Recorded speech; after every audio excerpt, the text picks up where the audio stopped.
Welcome, fellow dreamers, to Twilight Tale. Tonight, we invite you to drift gently into slumber as we take you on a serene journey through time to the banks of the mighty Nile River. Close your eyes and let the rhythm of the river guide you through the ancient lands of Egypt, where history whispers in the wind and every wave carries a story of life, love, and legacy.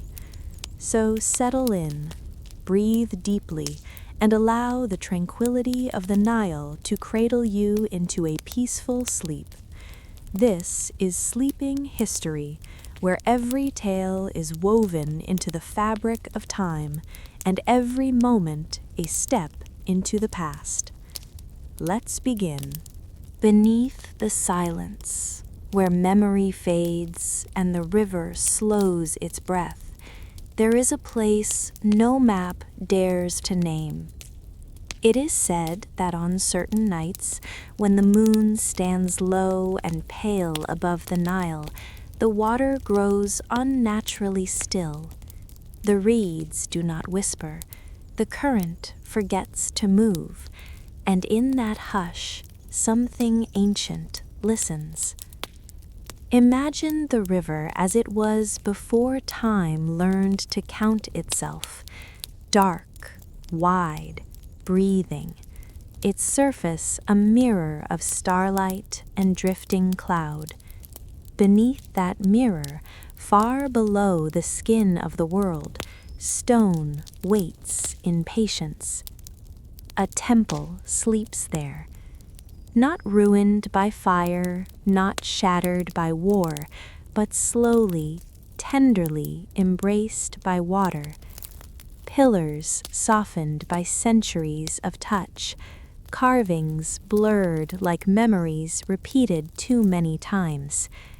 This was once a sacred threshold, a place where the living spoke gently to the unseen, and where the river itself was worshipped not as a thing, but as a being.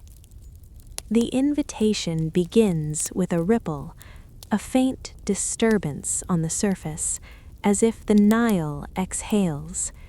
Moonlight stretches across the water like a narrow path, and for a moment, only a moment, the outline appears, a geometry that does not belong to nature, a shadow shaped by hands long turned to dust. Where memory fades, stone remembers. The temple was never meant to be found. Whispers tell us it belonged to a people whose name dissolved before it could be carved into history.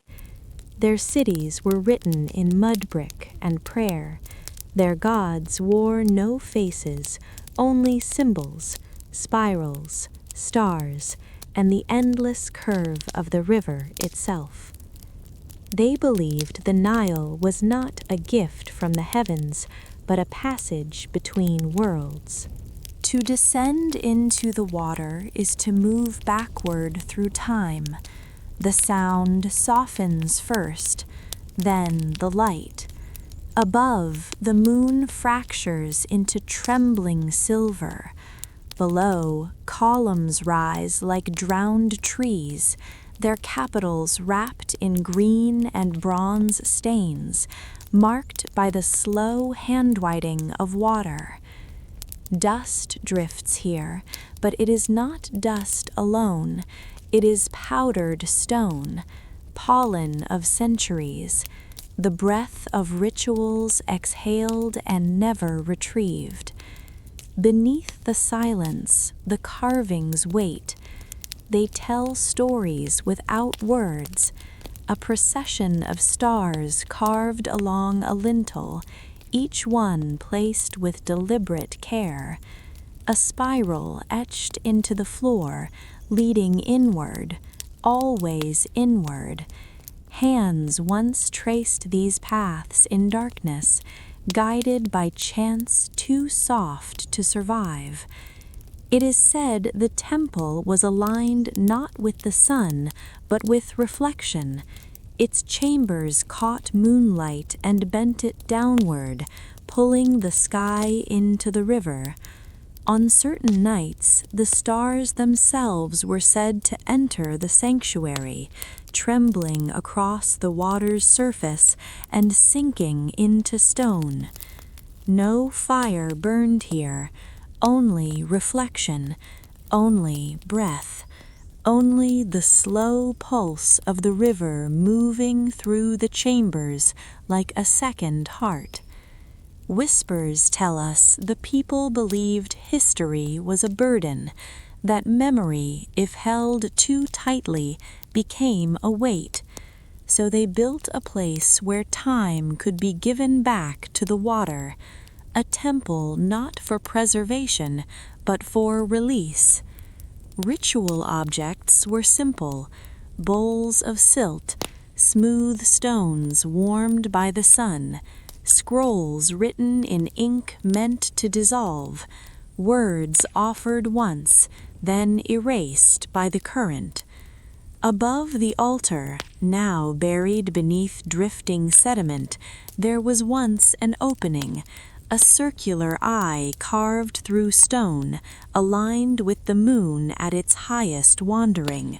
When the light entered, it touched the water pooled on the floor, and the entire chamber shimmered as if breathing. Marked by the moon, the temple became neither land nor river, but something between. As centuries passed, the Nile rose and fell, patient and unafraid. The temple did not resist. Stone does not flee what it was born from. Grain by grain, the river reclaimed the carvings, softened the edges, sealed the chambers in liquid memory. Empires came and went above. Names shouted, then forgotten. Below, the temple learned silence. Now, when the current slows and the night grows deep, the water remembers its shape. The outline returns, not fully, not clearly, but enough to stir the imagination, enough to remind the river of what it once held.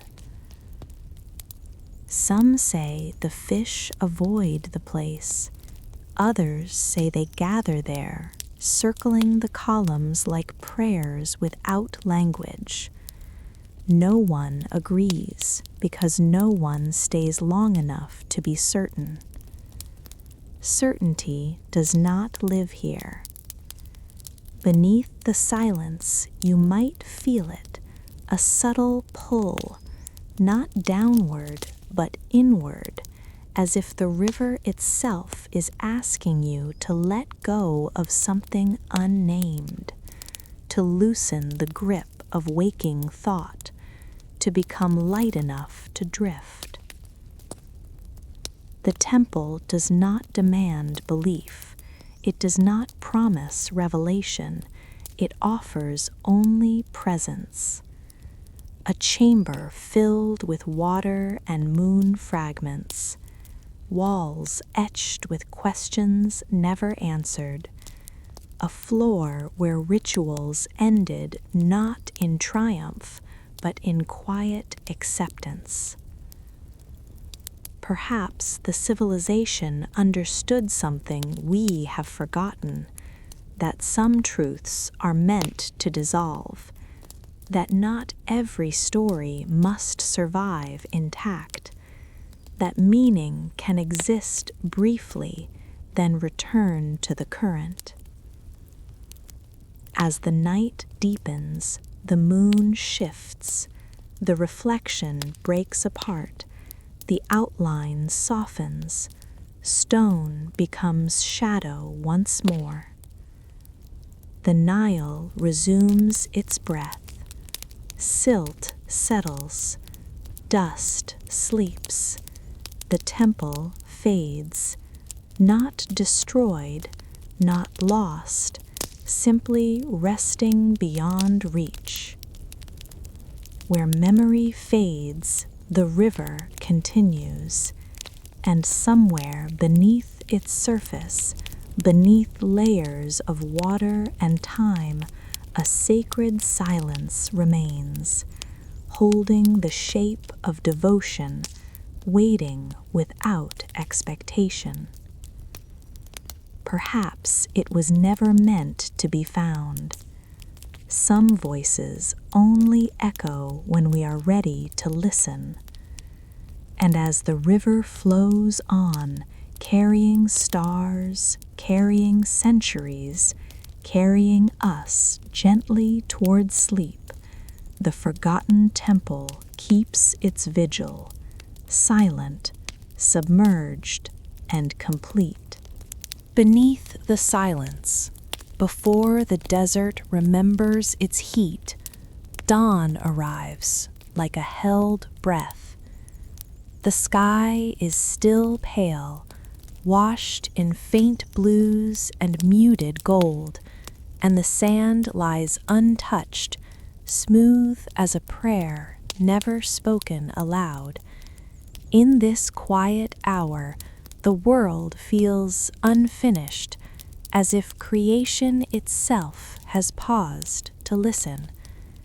Then they appear, rising from the horizon, not suddenly, but patiently. The pyramids lift their immense shapes from shadow. They do not move, yet they seem to awaken. Their edges catch the first light, and the desert answers with a low hush, a whisper carried on the cool morning air.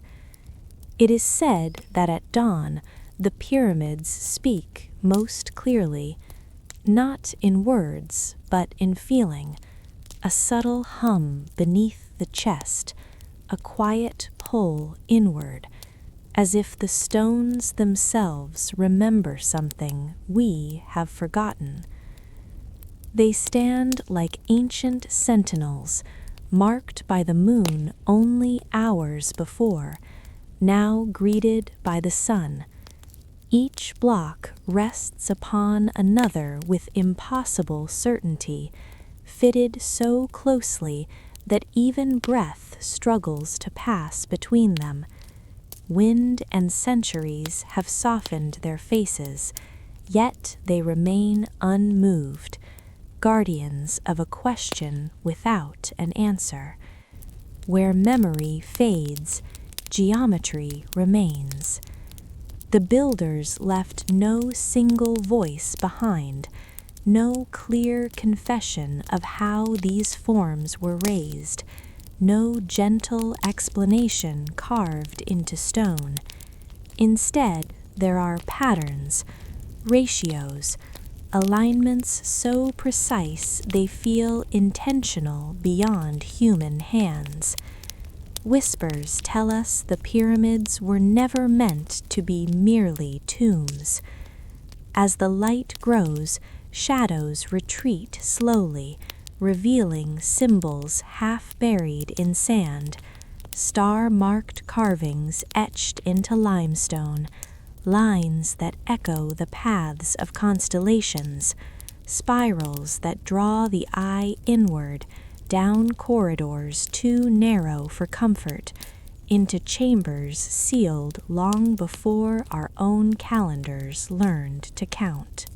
To walk here, if one could, would be to walk through layers of intention, each stone placed with care, not only for weight, but for meaning. The pyramid is not simply a mountain of rock, it is a thought made solid. Beneath the silence, the wind begins its ritual. It moves along the pyramid faces, slipping into crevices, brushing against eroded hieroglyphs. The sound is faint, almost imagined, a breath passing over breath. Some say this is where the whisper comes from, not from the stones themselves, but from the conversation between air and time. The ancient builders believed the world was layered, earth below, sky above, and between them a narrow passage where the soul might travel. The pyramid was that passage, shaped not to defy death, but to guide beyond it. Inside, the air grows still. Narrow corridors slope upward and downward, leading nowhere and everywhere. Dust floats gently, suspended like memory. The walls are cool, marked by hands long vanished. There are no grand decorations here, no excess, only intention carved in angles and silence.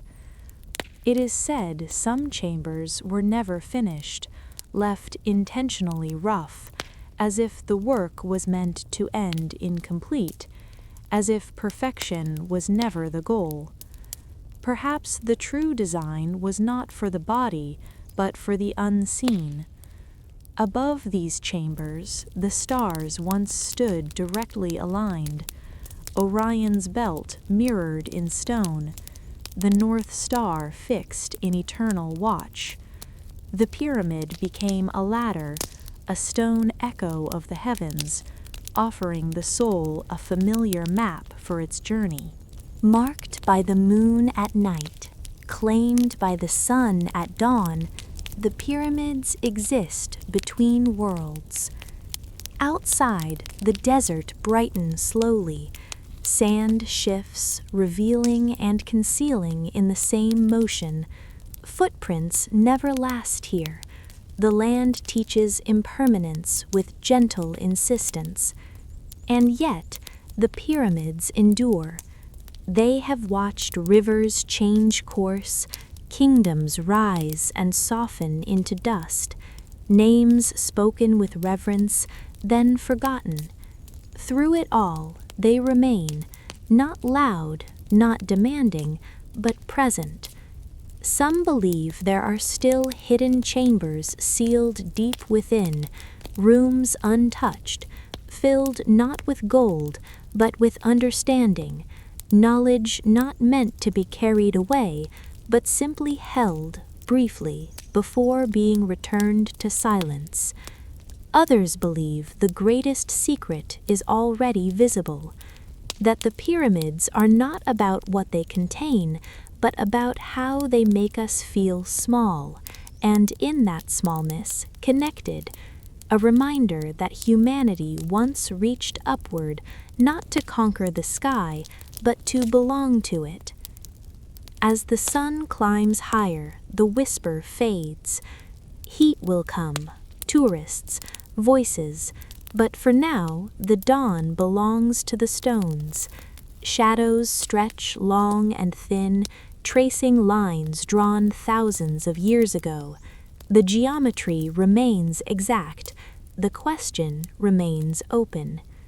Beneath the silence, the pyramids rest, not asleep, not awake, but listening. Perhaps they were never meant to explain themselves. Some truths are not answers, but thresholds. And as the light settles fully upon the desert and the last stars vanish from the sky, the pyramids stand as they always have, ancient, sacred, and unfinished, waiting for those quiet moments when the world grows still enough to hear them whisper. The temple beneath the sandstorm. Beneath the silence, where the desert stretches without edge or promise, there is a place the wind remembers. Long before the sun climbs high enough to burn away thought, the sands lie cool and still, their surface unbroken, their breath slow. In this hour, the desert feels ancient beyond measure, as if time itself has learned to move gently here.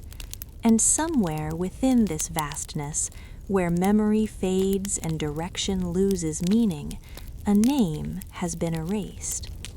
It is said a temple sleeps beneath these sands. No road leads to it, no map admits its presence. Only the wind knows the path, and even it does not speak plainly. Instead, it circles, lifting grains of dust like whispered syllables, revealing and concealing in the same motion. The first sign is not stone, but absence. A hollow in the dunes, a curve where the sand refuses to settle, as if something below still breathes, quietly shaping the surface above it. When the light strikes just so, a shadow forms, too straight, too deliberate to belong to nature alone. Then the gate appears. Worn stone rises from the sand, its surface scarred by centuries of touch from wind rather than hand. Carvings once sharp have softened into suggestion, spirals folding inward, star-marked lines tracing forgotten skies, symbols whose meanings dissolved with the voices that named them. The gate does not open outward, it waits, half buried, as though uncertain whether it is meant to be found. Whispers tell us the temple had no single purpose. It was not built for conquest, nor for display. No towering obelisks announced its presence. Instead, it was shaped low and inward, designed to be entered quietly, approached with patience. Those who came here did not arrive by chance. They followed signs written in rhythm rather than ink, the turn of stars, the feel of the wind, the way silence gathered at certain hours. Beneath the silence, the sandstorm begins. At first, it is only a stirring, a distant veil of dust rising along the horizon. The sky dims, not suddenly, but with the slow inevitability of a closing eye. The air thickens, carrying the scent of dry stone and old earth. Sound softens, as if wrapped in cloth. The storm does not rage, it moves with intention. Grains of sand lift and spiral, echoing the carvings on the gate. Each motion feels rehearsed, as though the desert itself remembers this ritual. The temple does not resist, it has known this embrace before. Within the gate, corridors descend into shadow. The air grows cooler, heavier. Dust coats every surface, yet nothing feels abandoned. The walls hold echoes, not loud, not distinct, but present. The faint impression of chants once spoken here, their words no longer audible, yet their shape still clinging to the stone. Scrolls once lay here, it is said, written on fragile fibers meant to return to the earth. Knowledge not preserved, but released. The temple did not believe in permanence, it believed in cycles. Sand shifts across the floor like water. Columns rise and fall in broken sequence, their tops lost to collapse, their bases anchored deep. Light enters only through narrow cracks above, falling in thin shafts that illuminate nothing fully. The temple reveals itself in fragments, inviting attention without offering clarity. Symbols repeat throughout, spirals, ladders, star fields carved into ceilings too low to stand beneath comfortably. These were not halls meant for crowds, they were shaped for solitude. Marked by the moon, the temple once aligned with the night sky. At certain hours, starlight slipped through hidden openings, touching specific stones, awakening patterns invisible by day. The storm outside mattered little then. The temple listened inward. At its heart lies the altar.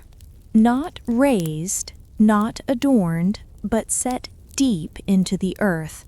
A circular stone platform partially buried, its edges worn smooth. Beneath it something pulses.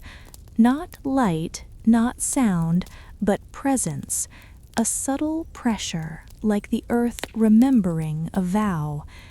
No offering remains, no relic rests upon it. Whatever was placed here was never meant to stay. Whispers tell us this was a temple of listening. Those who entered came not to ask favors of the gods, but to hear the silence beneath all things. They believed the desert spoke in layers, and that beneath wind and heat and hunger there was a deeper current, an echo that connected earth to sky, dust to star. The sandstorm reaches its height above, sealing the temple once more. Entrances fill, light dims further.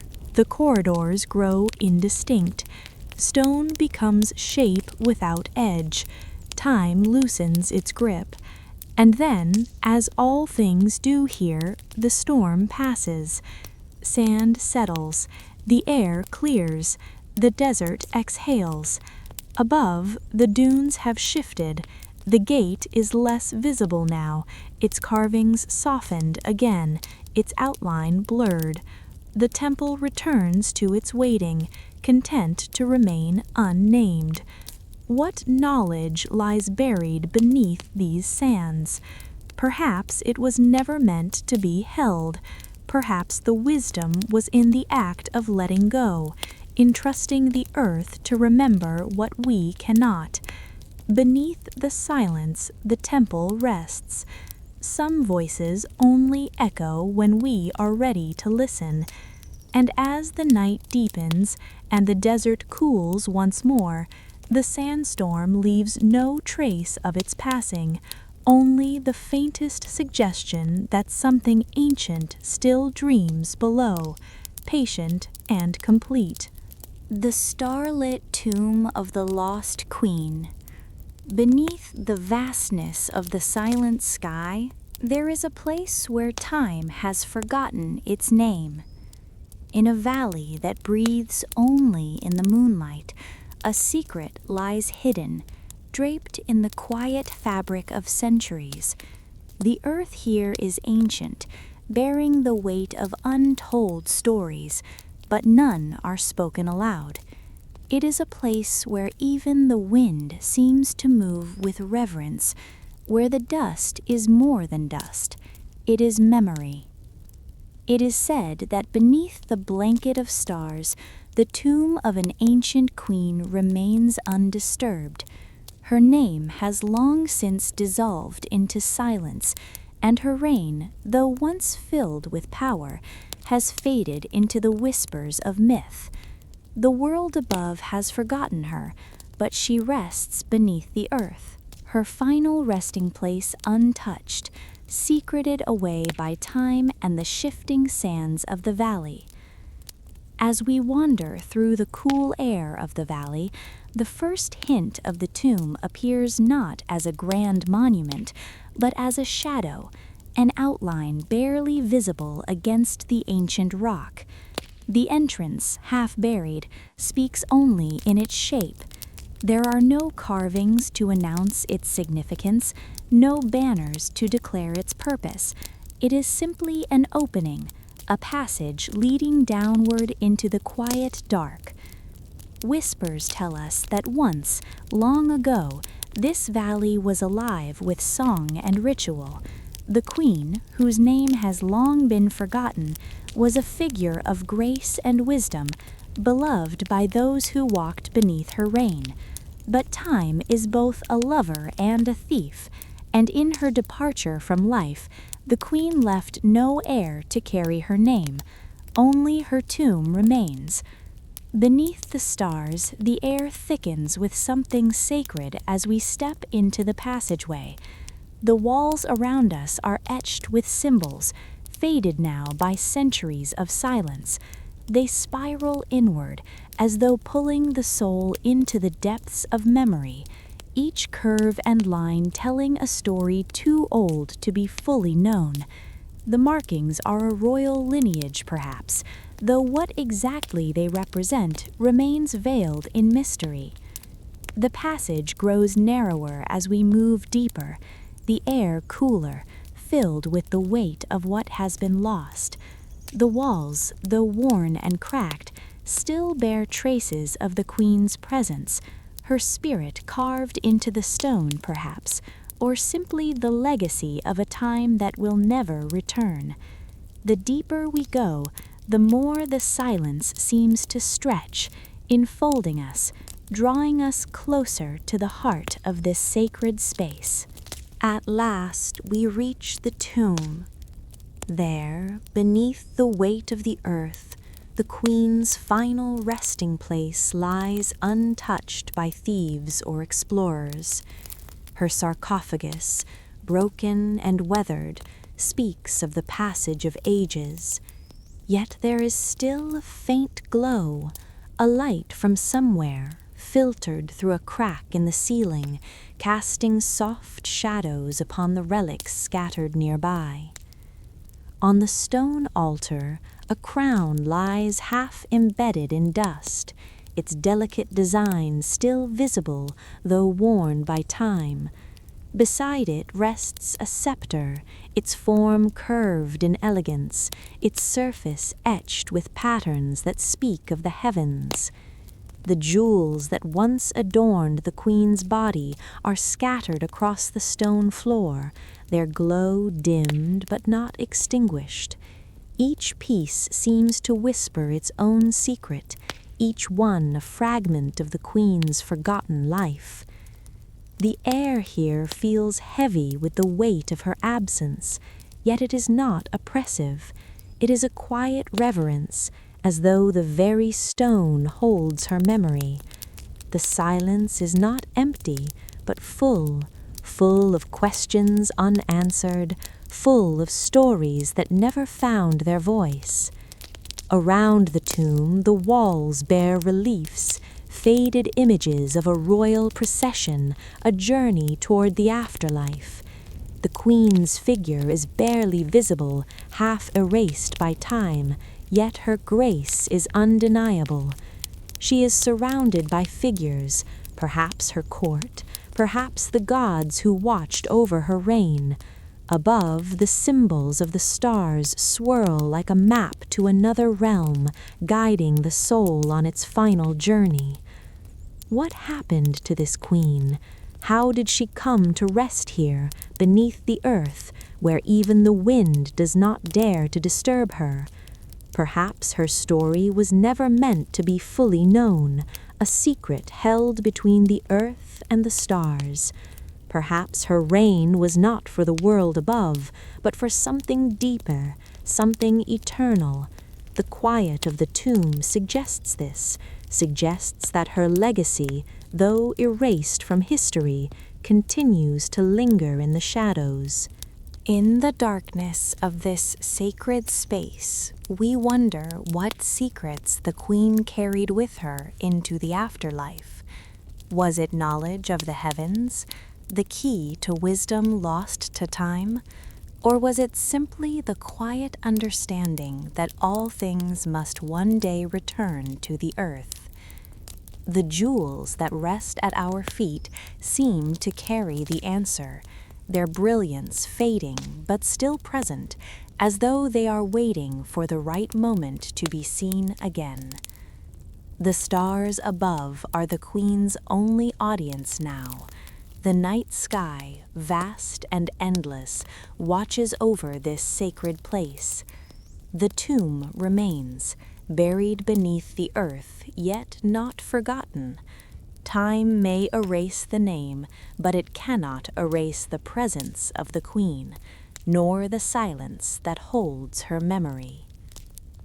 As the hours pass and the first light of dawn begins to tinge the sky with soft pink and gold, the tomb fades once more into shadow.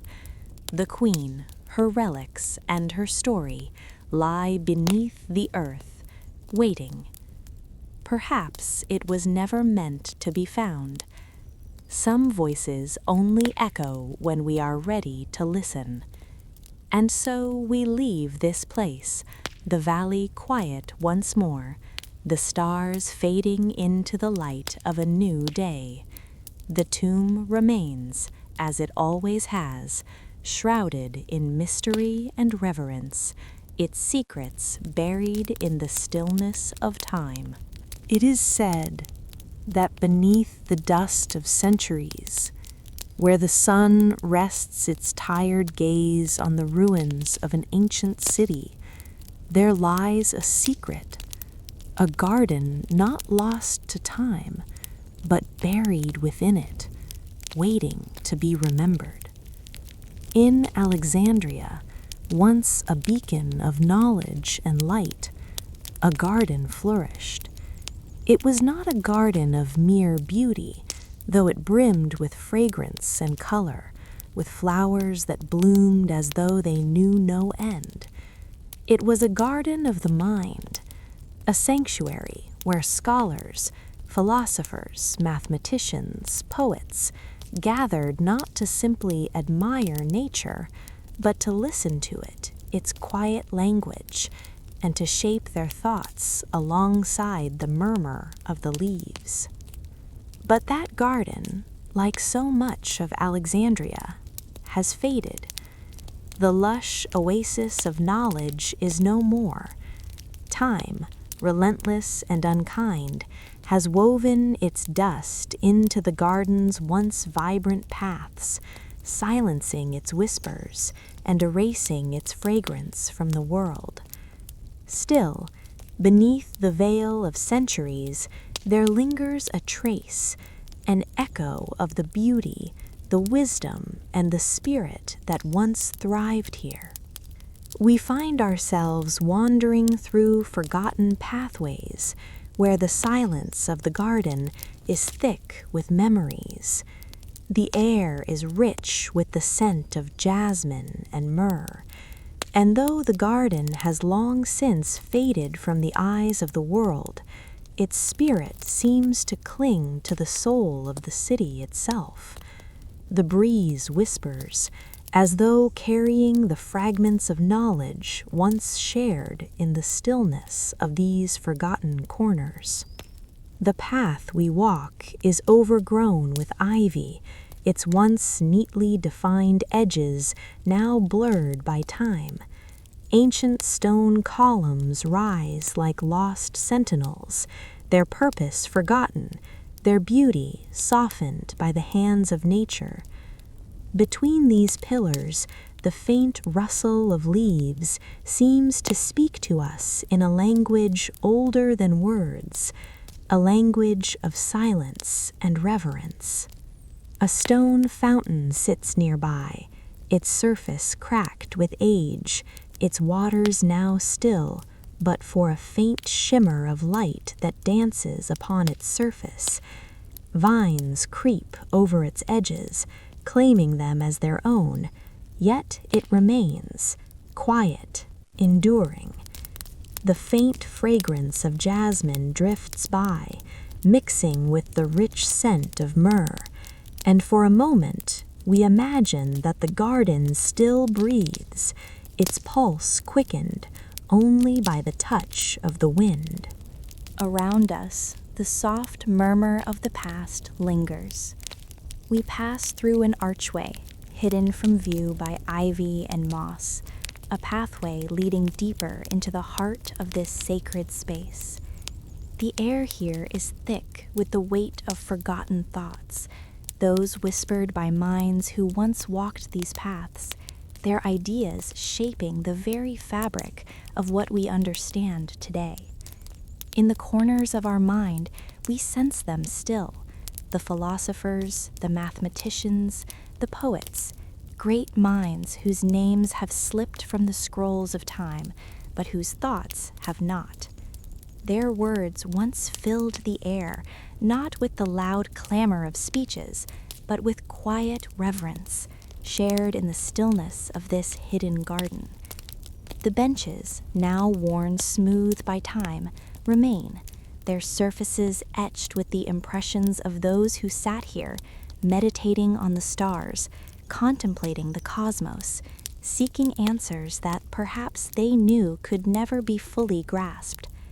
Beneath the soft canopy of leaves, we pause for a moment, breathing in the ancient air, feeling as though the garden's soul is still alive, waiting for someone to listen, to understand. There is a marble tablet near us, its surface weathered and cracked, covered with faded inscriptions. Some are mathematical formulas, equations that once solved the mysteries of the universe. Others are lines of philosophy, fragments of poetry, once recited in quiet circles, now erased by the relentless passage of time. Sand settles in the crevices, as though the desert itself wishes to claim this knowledge as its own. And yet, we know that this knowledge has not been lost. It is merely waiting to be rediscovered, to be brought back into the light by those willing to listen. Beyond the tablet, the garden fades into shadow. Broken columns and fallen stones speak of a time long past, their once proud forms now gently cradled by nature. The city of Alexandria in its grandeur has crumbled, its monuments reduced to dust, but still the garden remains, a silent echo of what was. As we stand in the quiet evening, the air still thick with the scent of flowers long faded, we realize that the garden is not merely a place, it is an idea, a symbol of what can never be fully lost. Though the city has crumbled and the voices of the past have been silenced, the garden remains alive in the heart of Alexandria. It lingers in the forgotten corners of the world, where beauty and knowledge once met, where the wisdom of the ancients whispered through the leaves, and where the spirits of those great minds still seem to walk alongside us. Perhaps in this place the garden was never truly meant to be found.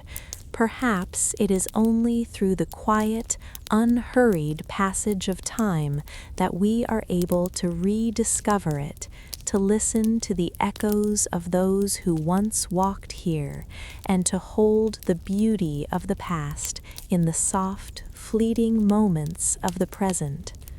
Some places are meant to remain hidden, and some voices only echo when we are ready to listen.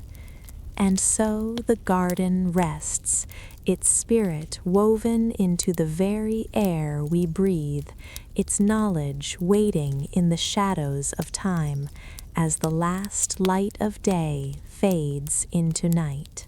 The moonlit passage of the eternal Pharaoh.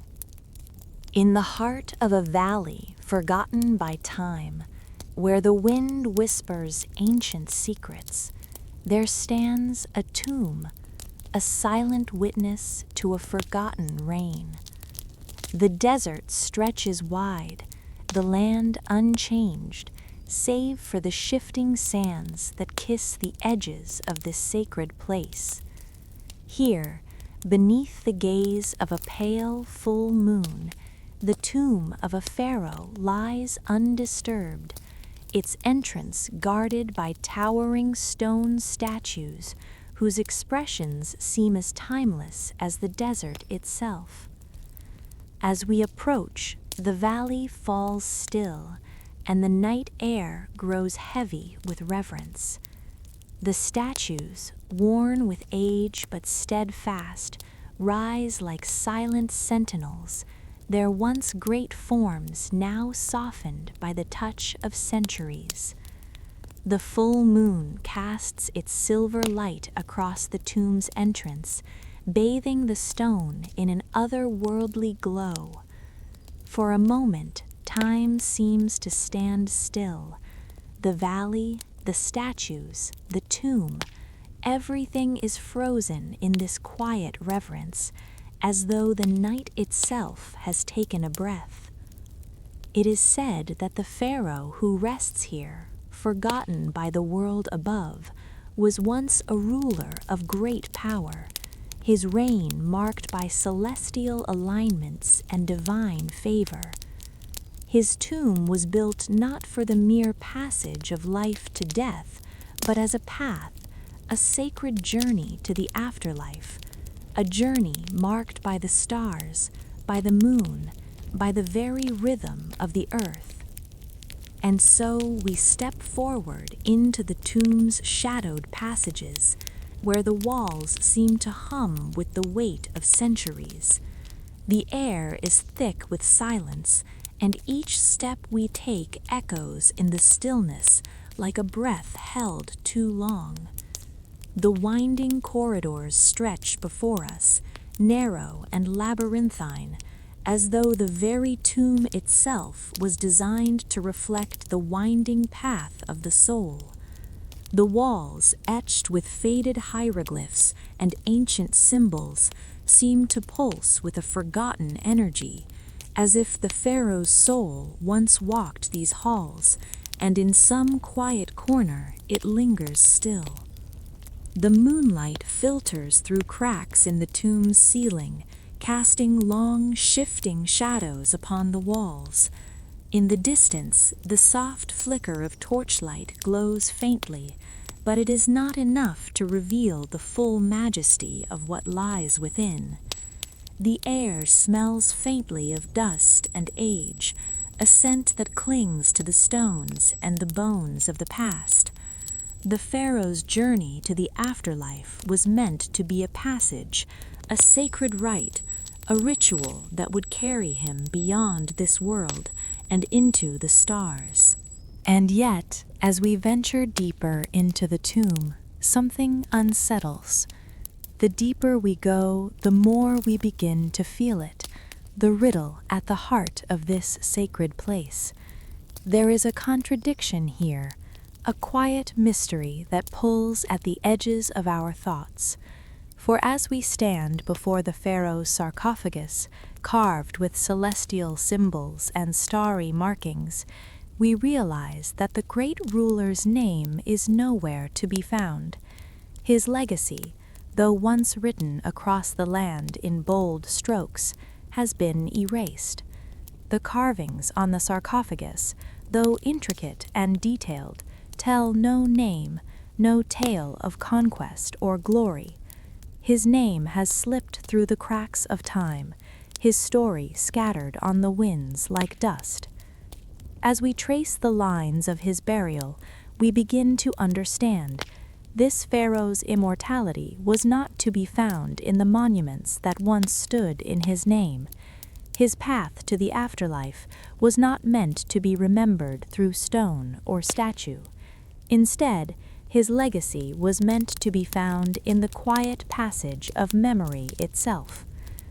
The walls of the tomb are covered with faded hieroglyphs, their details worn away by the relentless tide of time. The pharaoh's reign, his deeds, his power are barely legible, his name a faint whisper in the cracks of the stone. What remains is the silence and the stillness that fills this sacred place. We realize now that the pharaoh's journey was not one of grandeur and remembrance.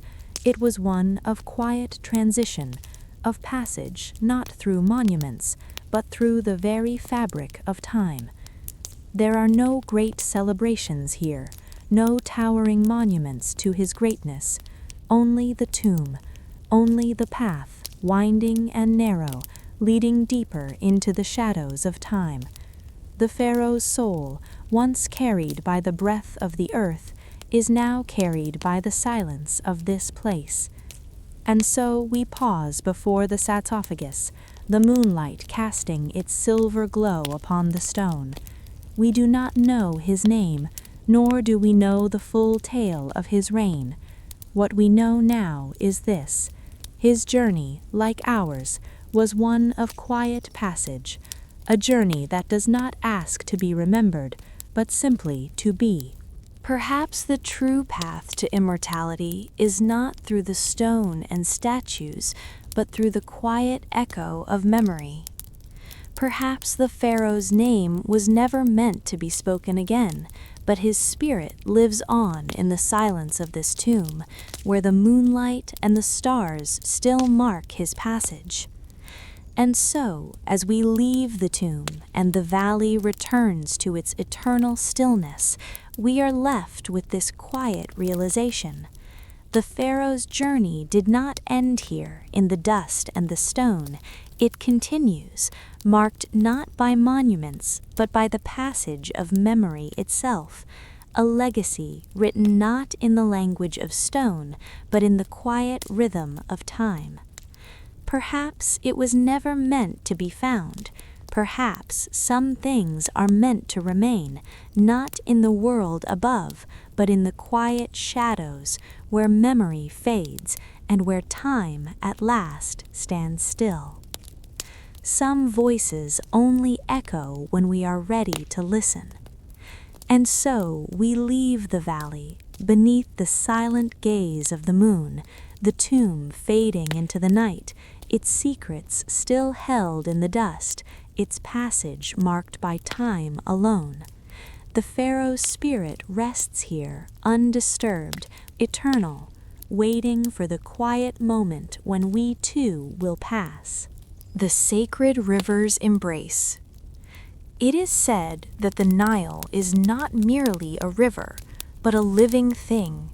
Its waters, flowing like the breath of the earth itself, carrying with them the pulse of life, death, and everything in between. The river has witnessed the rise of empires, the fall of kings, the birth of civilizations. And yet, beneath its surface, it holds secrets, whispers of lost worlds, of forgotten names, of souls carried away on its endless current. We begin our journey along the banks of the Nile, where the air is thick with reverence, and the water itself seems to hum with a quiet energy. The first light of dawn brushes the river's surface with golden hues, painting the world in soft, muted tones. The river, ancient and eternal, winds its way through the heart of Egypt, carrying the legacy of every civilization that has ever lived along its banks. The Nile is both cradle and grave. Its waters bring life to the desert, nourishing the land and feeding the crops that sustain the people who live in its shadow. It is a lifeline, threading its way through the barren expanse of the desert like a vein through the heart of the earth. But the river is also a tomb. The waters conceal secrets, stories of those who came before, of civilizations now reduced to ruins, their names erased by time, their echoes swallowed by the river's embrace. As we wander along the river's shores, we trace its quiet rhythm, the soft murmur of its waves as they lap gently against the banks. The river's song is subtle, almost imperceptible, a melody of time and memory. It speaks to us of the great cities that once lined its banks, of the bustling marketplaces, the temples dedicated to forgotten gods, the vibrant life that once thrived here. Now only ruins remain, weathered stone and fragments of what once was, half buried in the sand. The river is a cradle, yes, but it is also a grave. The civilizations that once flourished here, their towering structures and grand temples, have been consumed by time, carried away by the current. The river does not forget, but it does not hold on to the past either. It moves forward, endlessly, its waters sweeping away all that once was, leaving only the sacred silence of the river behind. We pause to listen to the quiet song of the water. The surface of the Nile is still, like a mirror reflecting the pale sky above. The river is both a boundary and a bridge, a link between worlds, between life and death. The water has witnessed the passage of countless souls carried on its surface, flowing into eternity. The pharaohs, the priests, the scholars, those who once ruled this land, now nothing more than dust, scattered by the wind. We reach the remnants of an ancient city, its columns rising from the earth like broken teeth. The buildings that once hummed with the energy of life are now quiet and empty, their foundations eroded by centuries of wind and water. The soft murmur of the river is the only sound here, the only reminder of the lives that once thrived along its shores. The sacred silence fills the space, heavy with the weight of forgotten histories. A stone tablet rests along the river's edge, its surface worn and cracked by the passage of time. The inscriptions, once sharp and clear, are now almost illegible, the names and stories etched into the stone, fading like the river itself. It is as if the water has gently caressed away the memories, leaving only the faintest traces behind, like whispers in the wind. And yet, the tablet remains, steadfast in the face of time, a testament to the endurance of memory, even in face of inevitable erosion. As we walk deeper into the shadows of the ruins, we come upon an old stone temple, its base half submerged by the river. The temple's columns are still strong, though cracked and weathered by centuries of neglect. The water has swallowed part of it, and yet it still stands, a silent witness to the river's dual nature, life and death, creation and destruction, all held within its flow. The temple, though silent now, once held the rituals of an ancient people. The walls, though worn and faded, are still etched with the symbols of gods and kings, goddesses of the river, of fertility, of renewal. These symbols, like the river, are timeless. They do not speak, but they are always present, etched into the stone, woven into the very fabric of the land. As we walk further, the moon begins to rise, casting a soft silver light upon the river. The water shimmers, almost glowing, like liquid starlight. The river seems to breathe, slow and steady, a rhythm that echoes through the ages.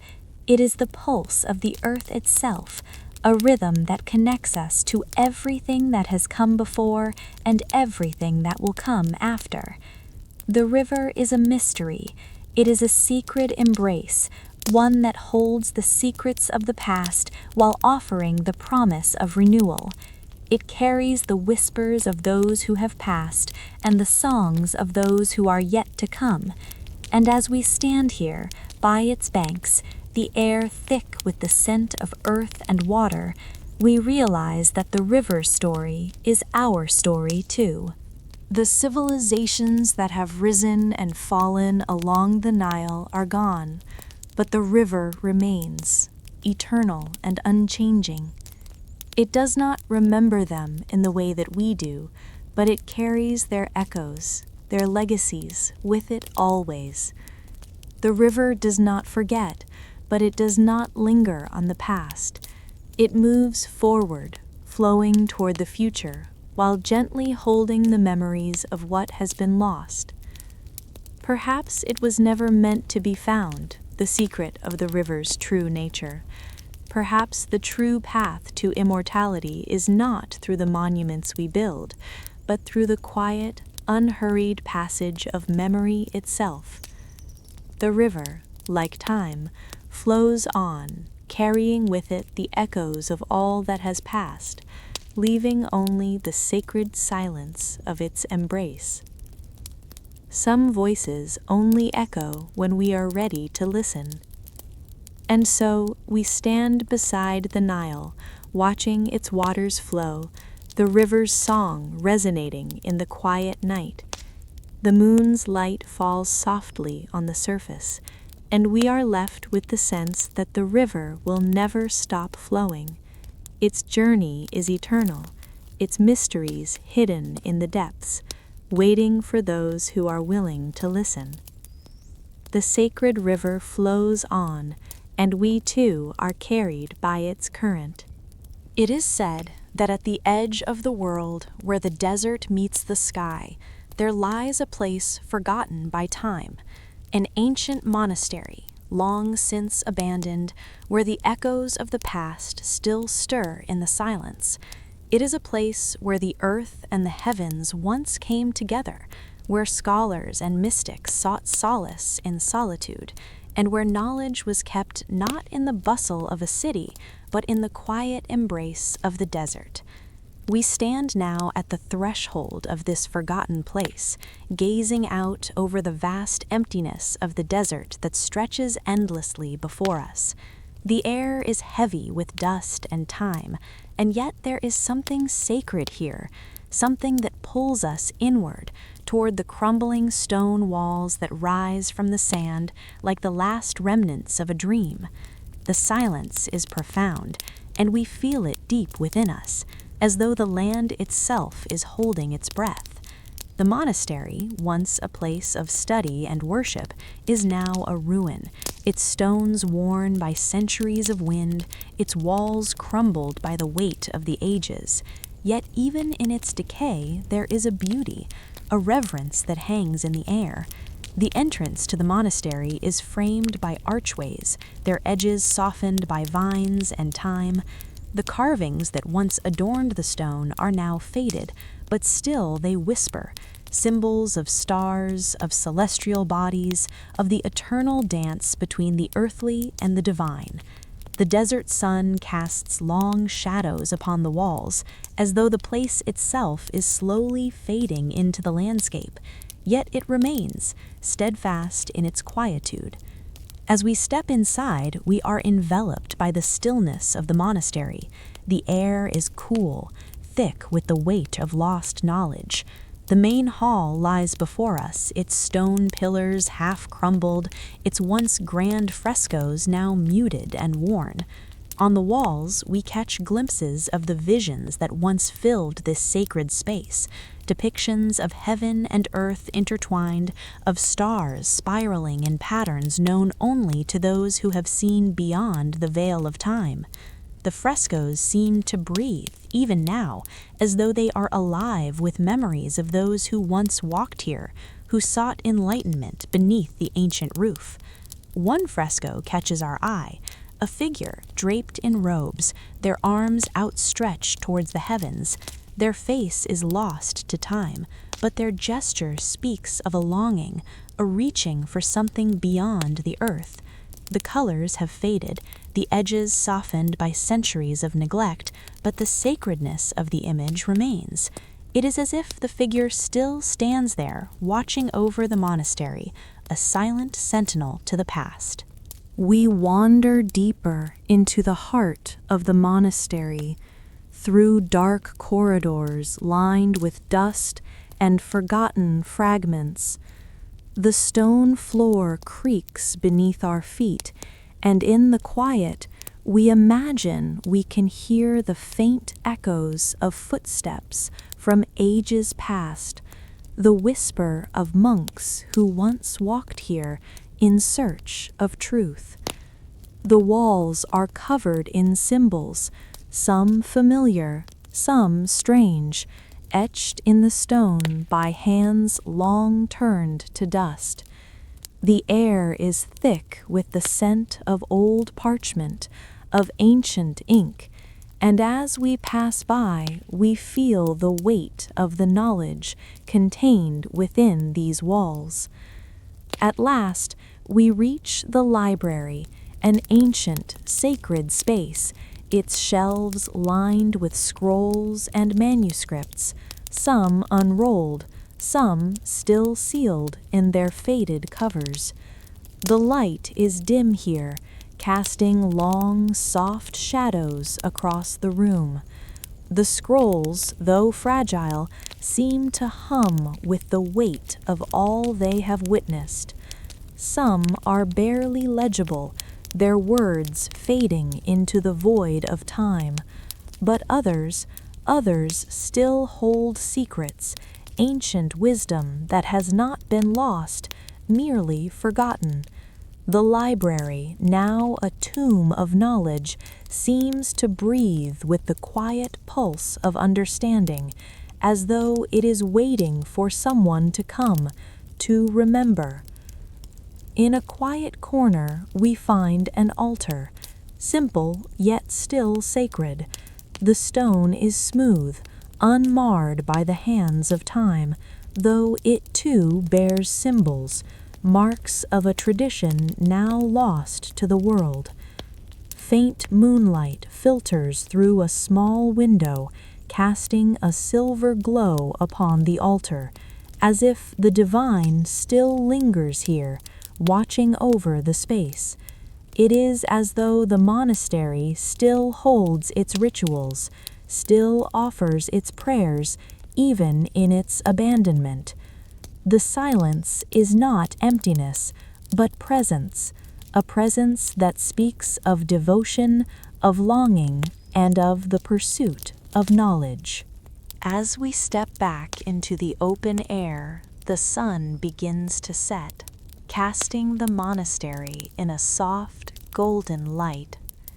The desert stretches out before us, its vastness overwhelming, and yet the monastery remains, a quiet, sacred space at the edge of the world. It is a place that has witnessed the passing of time, the ebb and flow of civilizations, the birth and death of countless ideas. Yet in its stillness, it holds something that transcends time, a sense of quiet reverence, a reminder of the knowledge that once flowed through its halls. Perhaps it was never meant to be found, this forgotten monastery. Perhaps it exists to remind us that some things are meant to be lost, only to be rediscovered in the stillness of time. The knowledge it holds is not meant to be spoken aloud, but felt in the quiet spaces between thoughts, in the silence that follows a question unasked. Some voices only echo when we are ready to listen. And so, as we leave the monastery, its silhouette fading into the desert, we carry with us the weight of its wisdom, its silence, and its sacred memory.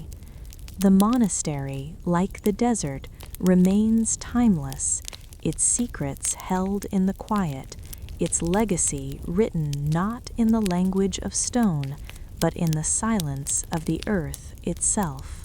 In the heart of an ancient tomb, where time itself seems to have paused, a golden scarab rests. Its wings, spread wide in eternal flight, catch the flicker of candlelight.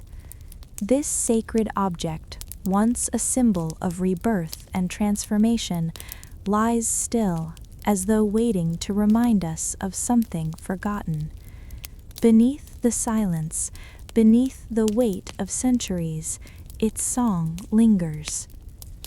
The tomb is quiet, so quiet that the faintest breath seems to echo within its walls. Stone columns, once proud and towering, now crumble into dust. The air is thick with the scent of earth and wax, the flicker of candles casting soft golden shadows against the stone.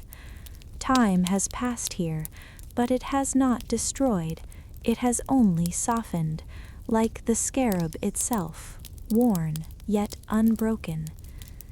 The scarab, though motionless, holds within it the echoes of 1,000 lives. In its polished gold, it is both a symbol of life and death, a guide for souls who journeyed through the trials of the afterlife. It is said that the scarab carried the soul of the deceased, a protector and companion, leading them through the darkness toward their final resting place.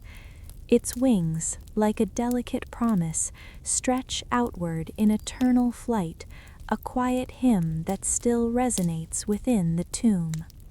We are drawn closer to it, this small but mighty creature, tracing its origins back to the earliest days of Egyptian civilization. The scarab, in all its golden splendor, was not simply an ornament, it was a sacred artifact, a token of the journey from life to death, and from death to eternity. In the tomb, where the light flickers and the air is heavy with history, the scarab's silent presence speaks of transformation.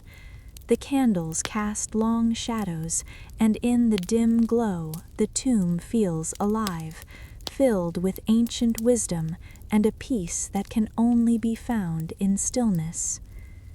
We wander through the tomb, our steps slow, drawn deeper into its mysteries. Along the walls, faded frescoes depict the celestial realms, the heavens, the stars, the underworld.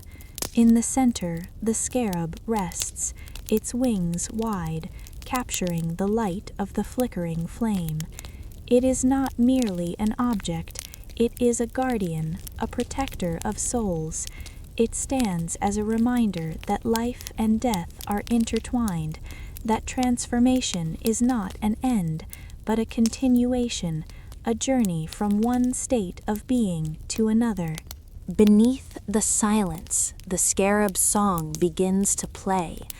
It is not heard with the ears, but felt in the heart, a soft, steady rhythm that carries us through the mystery of life and death.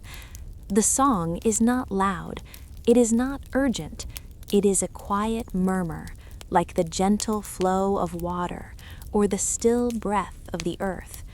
It is the song of transformation, of rebirth, of the eternal cycle that binds all things together. In this tomb, where light and darkness meet, the scarab's song is the only sound, soft and constant. The frescoes on the walls, though faded and cracked, still tell the story of this sacred place. One shows a priest, his hands raised in reverence, holding the scarab before a pharaoh. The scarab is not just an insect, it is a divine messenger, a link between the earthly and the divine, between the world of the living and the realm of the dead.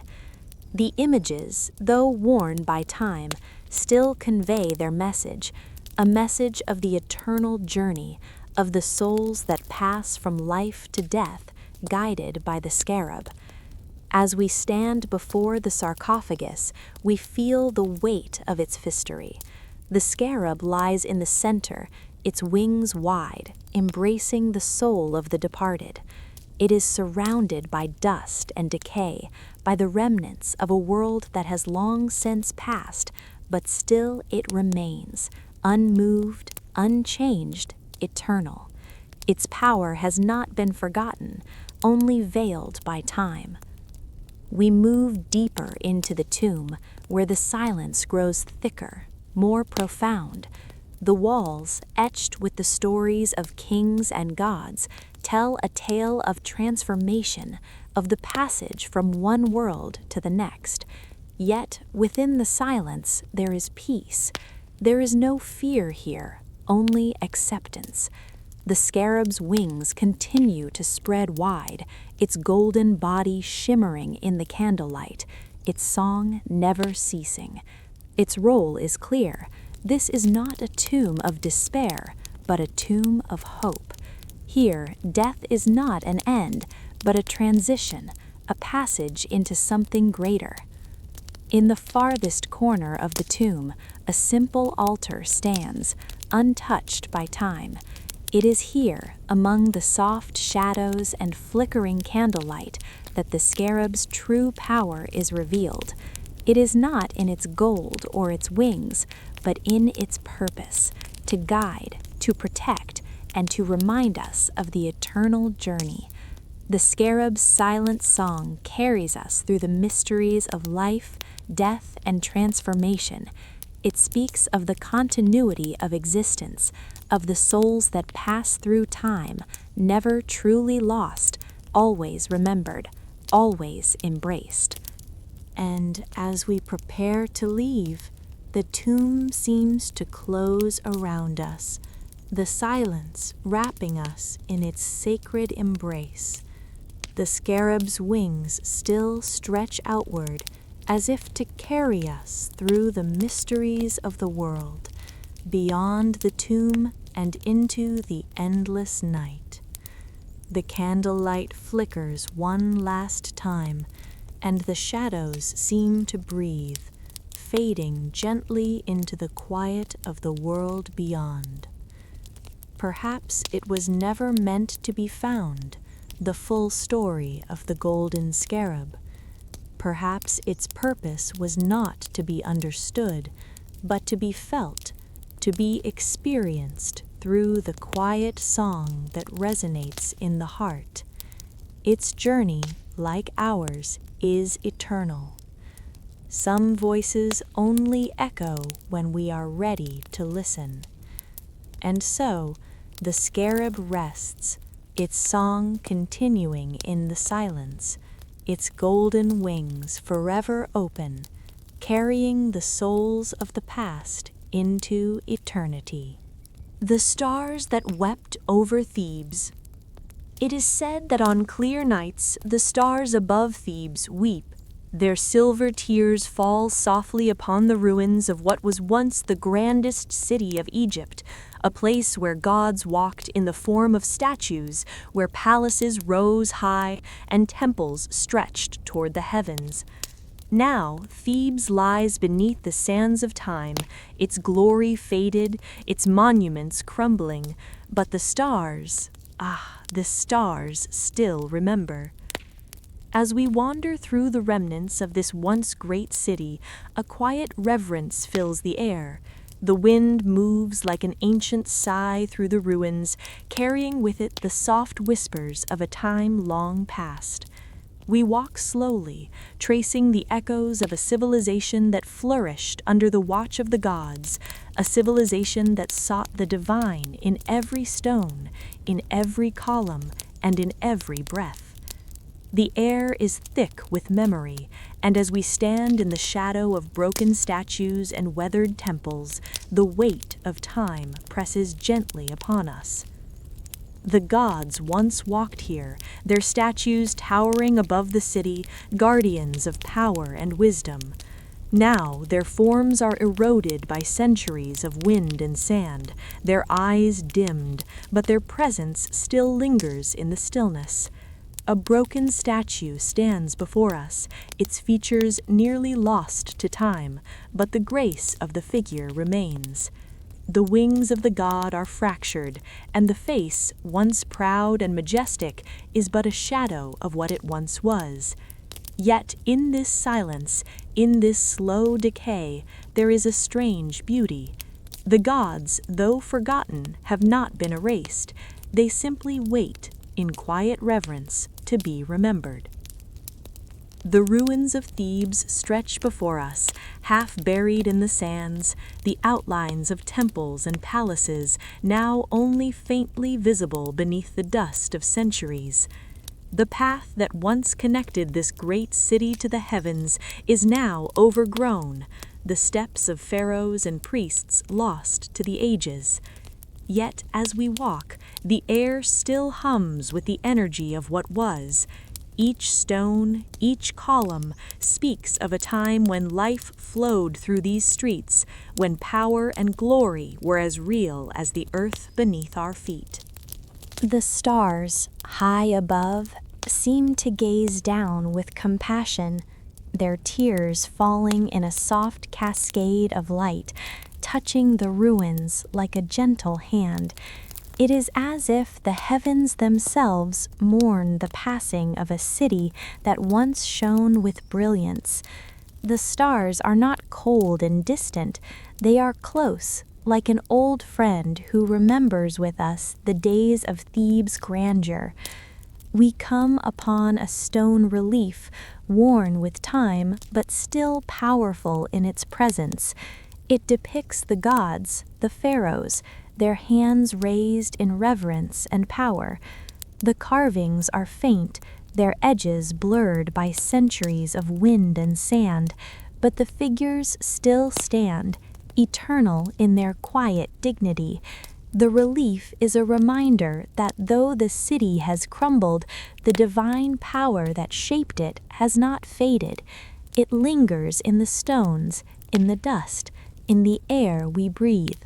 The sun begins to set, casting its golden light upon the broken ruins.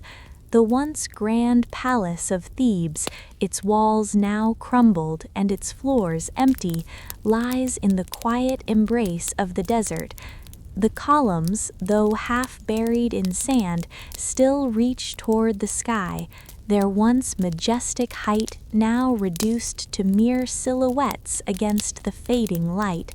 The silence is profound here, and it is in this silence that we begin to hear the true story of Thebes, not in the grandiosity of its past, but in the quiet passage of time, in the gentle erosion of glory. Beneath the moon, we find an altar, half covered in dust, its surface etched with a spiral pattern. The spiral, like the river of time itself, moves inward, drawing us towards something we cannot fully understand. It is a symbol of life, death, and rebirth, a reminder that all things must pass, but that in passing they are not forgotten. The altar, though abandoned, still holds an aura of sacredness, as if the rituals once performed here have left an indelible mark upon the earth. As the night deepens, the stars above Thebes begin to fill the sky, their light casting a silver glow upon the city's ruins. The tears of the stars fall softly upon the broken statues and crumbling columns, as if to wash away the dust of ages and restore something of what was lost. The air is thick with reverence, and we stand there, in the stillness, lost in the mystery of Thebes' passage. The gods, though long gone, have not abandoned this place. They live on in the silence, in the stars, in the memories that linger in the hearts of those who come to remember. Perhaps it was never meant to be found, this story of Thebes.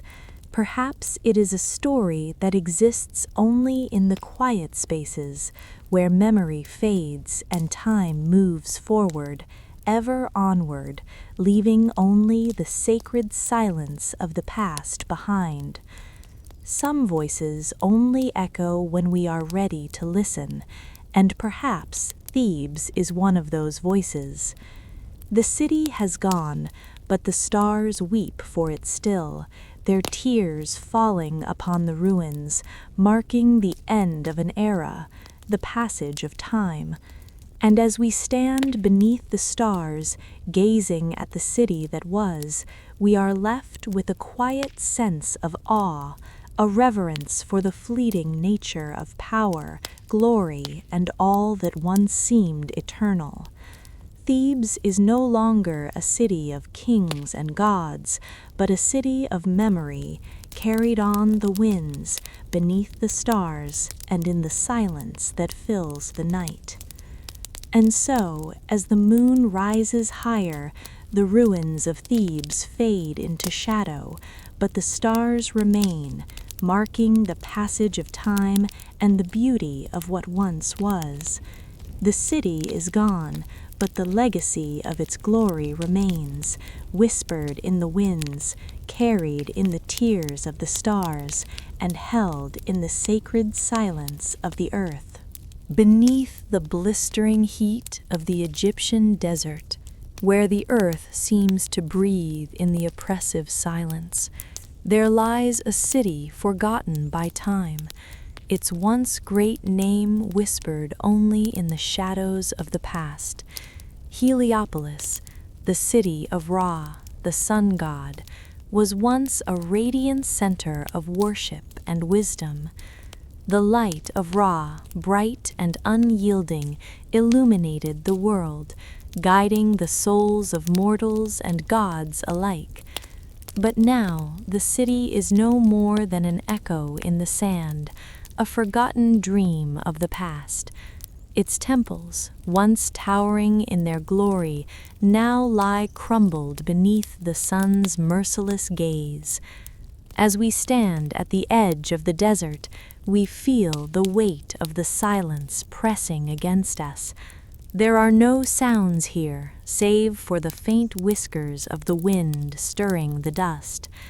The sun burns overhead, relentless in its power, and the ruins of Heliopolis stretch before us, fragments of stone scattered like bones across the sand. Each pillar, each obelisk, tells the story of a time long past, a time when the city was alive with the fervor of worship, with the hum of ancient priests invoking the sun god, whose light was as vital as breath itself. The ruins stand in quiet reverence to the god they once served, but the light that once illuminated them has long since faded. Now only silence remains. As we walk through the remnants of this sacred place, the air thick with dust, the sun casting its golden light on the stones, we are drawn into the stillness. The whispers of the priests, long silenced by the desert winds, seem to linger here still, caught in the cracks of time, waiting to be heard once more. We come upon a crumbled obelisk, its sharp edges softened by centuries of wind and sand. The stone, once gleaming in the light of Ra's rays, now bears the marks of time's unrelenting passage.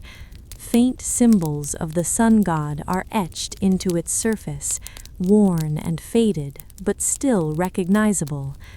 The obelisk, though broken, still reaches toward the sky, as though attempting to touch the very light that once sustained it.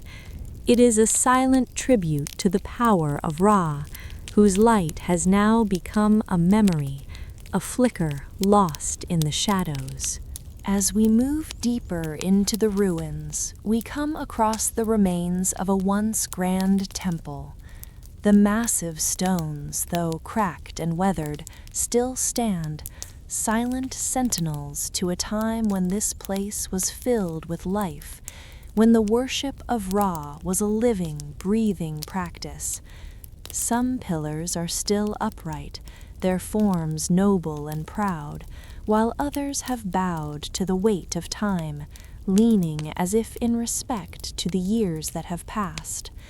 The temple's shadows stretch long across the desert, and in the quiet we can almost feel the presence of the gods who once walked here, their power infused in every stone, every whisper of the wind. We pause before a faded relief on a broken stone wall, depicting Ra in his celestial glory, his wings spread wide, his form radiant with the light of the sun as he watches over the city that was. The carving is worn, the edges blurred, but the power it represents still lingers. In the soft glow of the sun, filtering through cracks in the ruins, the figure of Ra seems to come alive, as if the god himself still watches over the desert, waiting for the city to rise again in the light of his grace. Beneath the midday sun, the silence is profound. We come upon a forgotten courtyard, once a place of gathering, now empty and desolate. The stone floor is scattered with dust, and the remnants of the walls stand like skeletal remains, hollow and mute. The vastness of the space is overwhelming in its emptiness, a reminder of how fleeting all things are. The once great city now lies in quiet ruin, its power and glory nothing more than shadows in the sand. The fleeting nature of light, of power, of life becomes apparent here. Just as the sun rises and sets, so too does the city rise and fall, its light waning, its monuments reduced to memory. In a quiet corner of the ruins, we find an altar. The stone is smooth, the surface still marked by the sacred symbols of Ra, though worn and cracked by time. The altar, half buried in sand, remains undisturbed, its purpose forgotten but not erased. The last rays of the setting sun fall upon it, casting a soft glow, as if the light of Ra has returned for a fleeting moment, blessing this place once more. The altar, though abandoned, still holds an aura of reverence, a quiet reminder of the sacredness that once filled these walls. As the sun dips lower, the shadows of the ruins grow long, stretching across the desert floor. The city of Heliopolis, once a radiant center of power and knowledge, now lies in silence. The light of Ra is gone, and the city is no more than a ghost, carried away by the winds of time. The desert, vast and unyielding, embraces the ruins, swallowing them slowly, gently, as the night begins to fall. The stars, once witnesses to the city's glory, now fill the sky above. Their light is soft, silver, casting a gentle glow over the ruins. In this quiet darkness, we are reminded that all things must pass. The city, like the sun, has set. Its light has faded, leaving only the echoes of its greatness, whispered in the sand, carried on the wind. Perhaps it was never meant to be found, the full story of Heliopolis. Perhaps it exists now only in the silence of the desert, in the fading light of the stars, and in the hearts of those who remember. Some voices only echo when we are ready to listen. And so, as the stars fill the sky above and the desert breathes softly around us, we are left with the quiet beauty of what has been lost. The last breath of Heliopolis, like the last breath of the sun, has passed into eternity.